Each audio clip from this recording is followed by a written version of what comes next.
اس کا نام ڈاکٹر احمد تھا اور وہ اپنے ملک کا بہت ہی بڑا ڈاکٹر تھا۔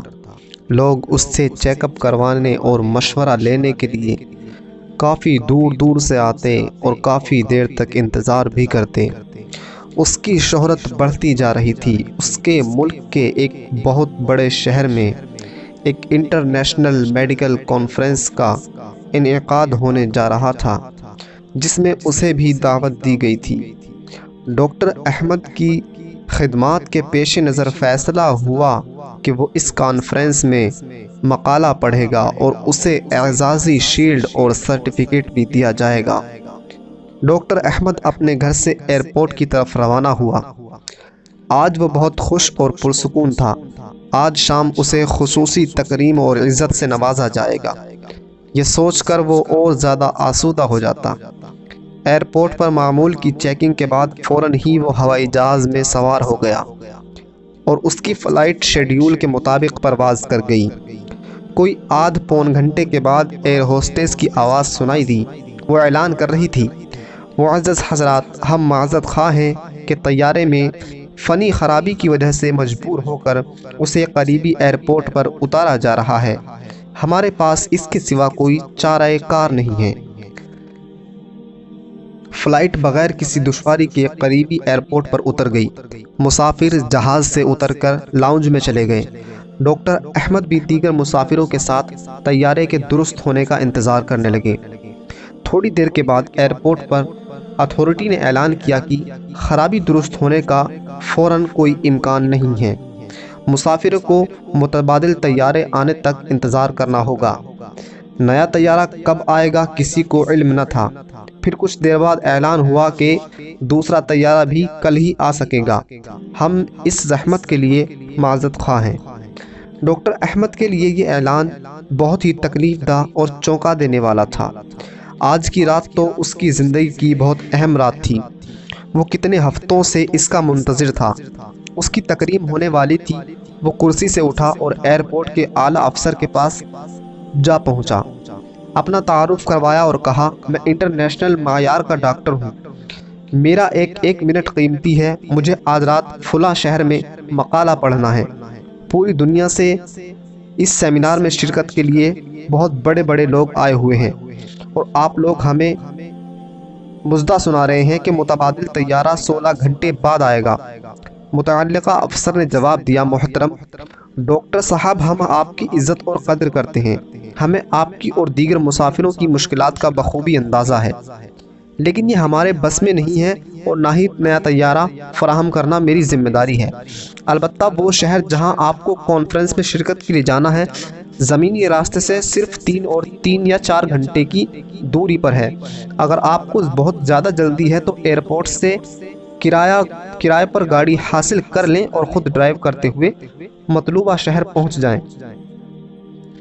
ڈاکٹر احمد لمبی ڈرائیونگ پسند نہیں کرتے تھے، مگر مجبوری تھی، اس لیے انہوں نے اس بات کو مان لیا۔ اس نے آفیسر کے مشورے کو پسند کیا اور کرائے پر کار لے کر متعلقہ شہر کی جانب روانہ ہو گیا۔ اس نے کچھ ہی فاصلہ طے کیا تھا کہ اچانک موسم خراب ہونا شروع ہو گیا۔ آنن فانن سیاہ گھنے بادلوں نے آسمان ڈھانپ لیا۔ تیز آندھی چلنے لگی۔ دیکھتے ہی دیکھتے زوردار بارش شروع ہو گئی۔ اندھیرا چھا گیا اور آہستہ آہستہ وہ راستے سے بھٹکنے لگا۔ اس کی گاڑی کا رخ کسی غلط سمت میں مڑ گیا۔ موسم کی خرابی کے چلتے اسے اندازہ ہی نہ ہو سکا کہ وہ کدھر جا رہا ہے۔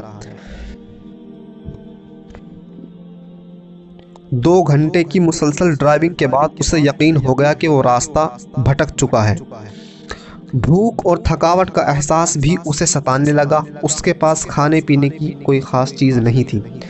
کسی محفوظ ٹھکانے کی تلاش اس کے دل اور دماغ پر سوار تھی، جہاں کہاں کھانے پینے کی کوئی چیز مل سکے۔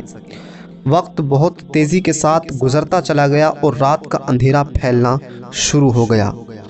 وہ ایک چھوٹے سے گاؤں کے پاس سے گزرا اور غیر شعوری طور پر اپنی گاڑی ایک معمولی سے گھر کے سامنے روک دی۔ اس کا ہاتھ گھر کے دروازے پر تھا اور وہ اسے کھٹکھٹا رہا تھا۔ اندر سے ایک بوڑھی عورت نکلی۔ آواز اس کے کانوں میں پڑی، جو کہ اس عورت کی تھی جو کہہ رہی تھی بیٹا جو بھی ہو اندر آ جاؤ، دروازہ کھلا ہے۔ ڈاکٹر احمد گھر میں داخل ہوا تو دیکھا کہ ایک بوڑھی عورت ٹوٹی سی کرسی پر بیٹھی ہے۔ ڈاکٹر نے کہا اماں جی میرے موبائل کی بیٹری ختم ہو چکی ہے، کیا میں آپ کا فون استعمال کر سکتا ہوں؟ بوڑھی عورت مسکرا کر کہنے لگی بیٹے کون سے فون کی بات کر رہے ہو؟ شاید تمہیں معلوم نہیں کہ تم کہاں ہو، ہمارے یہاں نہ بجلی ہے نہ ہی ٹیلی فون ہے، یہ تو ایک چھوٹا سا گاؤں ہے جہاں شہری سہولتوں کا کوئی تصور ہی نہیں ہے۔ میرے بیٹے وہ سامنے میز پر چائے اور کھانا رکھا ہے، لگتا ہے تم بھوکے اور پیاسے ہو، راستہ بھٹک گئے ہو، تم پہلے کچھ کھا لو پھر بات کرتے ہیں، تمہارا سفر بھی بہت لمبا سفر ہے۔ ڈاکٹر احمد نے اس بوڑھی خاتون کا شکریہ ادا کیا اور کھانے پر ٹوٹ پڑا۔ سفر کی تھکاوٹ کے ساتھ اسے شدید بھوک بھی ستا رہی تھی۔ اچانک بوڑھی عورت کی کرسی کے ساتھ والی چارپائی پر حرکت ہوئی اور ایک معصوم بچے نے رونا شروع کر دیا۔ اس بوڑھی عورت نے اس بچے کو تھپک کر سلایا اور اسے دعائیں دینا شروع کر دیا۔ وہ اس بچے کی صحت اور سلامتی کے لیے لمبی لمبی عاجزانہ دعائیں کر رہی تھی۔ ڈاکٹر احمد نے کھانا کھایا اور خاتون سے کہنے لگا اماں جان آپ نے اخلاق کرم اور میزبانی سے میرا دل جیت لیا ہے، آپ لمبی لمبی دعائیں مانگ رہی تھیں، مجھے امید ہے کہ اللہ تعالیٰ آپ کی دعائیں ضرور قبول کرے گا۔ میرے بیٹے وہ بڑھیا گویا ہوئی، میرے اللہ نے ہمیشہ میری دعائیں سنی اور قبول کی ہیں، بس ایک دعا باقی ہے جو میرے ضعف ایمان کی وجہ سے پوری نہیں ہوئی، تم تو مسافر ہو، دعا کرو کہ وہ بھی قبول ہو جائے۔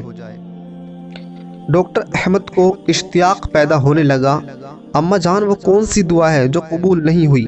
آپ مجھے اپنا کام بتائیں، میں آپ کے بیٹے کی طرح ہوں، انشاءاللہ اسے ضرور کروں گا، آپ کی خواہش کا پورا احترام کروں گا۔ وہ بوڑھی عورت کہنے لگی میرے پیارے بیٹے وہ دعا اور خواہش میرے اپنے لیے نہیں بلکہ اس یتیم بچے کے لیے ہے جو میرا پوتا ہے، اس کے ماں باپ فوت ہو چکے ہیں اور اسے ہڈیوں کی ایک بیماری ہے جس کی وجہ سے یہ چلنے پھرنے سے معذور ہے۔ میں نے اس کے بہت علاج کروائے ہیں، بڑے بڑے ڈاکٹروں کے پاس لے کر گئی ہوں، مگر تمام ڈاکٹر اس کے علاج سے عاجز آ گئے ہیں۔ لوگوں نے مشورہ دیا ہے کہ اس ملک میں احمد نام کا ایک ڈاکٹر ہے جو اس مرض کے علاج کا ماہر ہے، اس کی شہرت دور دور تک ہے، وہ بڑا مانا ہوا سرجن ہے اور جو اس کا آپریشن کر سکتا ہے، مگر وہ تو یہاں سے بہت دور رہتا ہے، اس تک پہنچنا کوئی آسان کام نہیں۔ تم میری حالت دیکھ رہے ہو، میں عمر کو پہنچی ہوئی ہوں، کسی وقت بھی میرا بلاوا آ سکتا ہے، مجھے یہ فکر کھائے جا رہی ہے کہ میرے بعد اس بچے کی نگرانی کون کرے گا، اس لیے میں ہر وقت اللہ تعالیٰ سے دعا کرتی ہوں کہ وہ کوئی سبب پیدا کر دے اور میں اس بچے کو ڈاکٹر احمد کے پاس لے جا کر علاج کروا سکوں، ہو سکتا ہے اس یتیم بچے کو ڈاکٹر احمد کے ہاتھوں ہی شفا مل جائے۔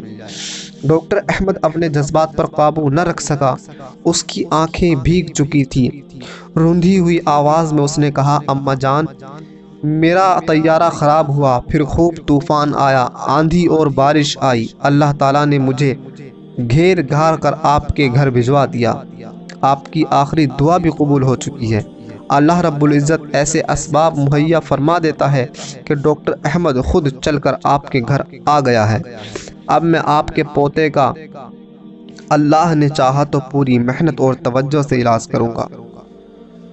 ناظرین اکرام، اس واقعے کو آپ نے سنا، اس سے یہ ظاہر ہوتا ہے کہ اگر سچے دل سے اللہ تعالیٰ سے دعا کی جائے تو اللہ تعالیٰ اس دعا کو ضرور پورا کرتا ہے، چاہے اس کے لیے اسباب کچھ بھی بنانے پڑیں۔ ویڈیو دیکھنے کا آپ کا بہت بہت شکریہ۔ اگر آپ کو یہ ویڈیو پسند آیا ہے تو ویڈیو کو لائک کیجئے اور روزانہ ایسی ہی نئی ویڈیوز کو دیکھنے کے لیے ہمارے چینل کو سبسکرائب کیجئے۔ ملتے ہیں ایک اور نئی ویڈیو کے ساتھ میں، تب تک کے لیے السلام علیکم ورحمۃ اللہ تعالی وبرکاتہ۔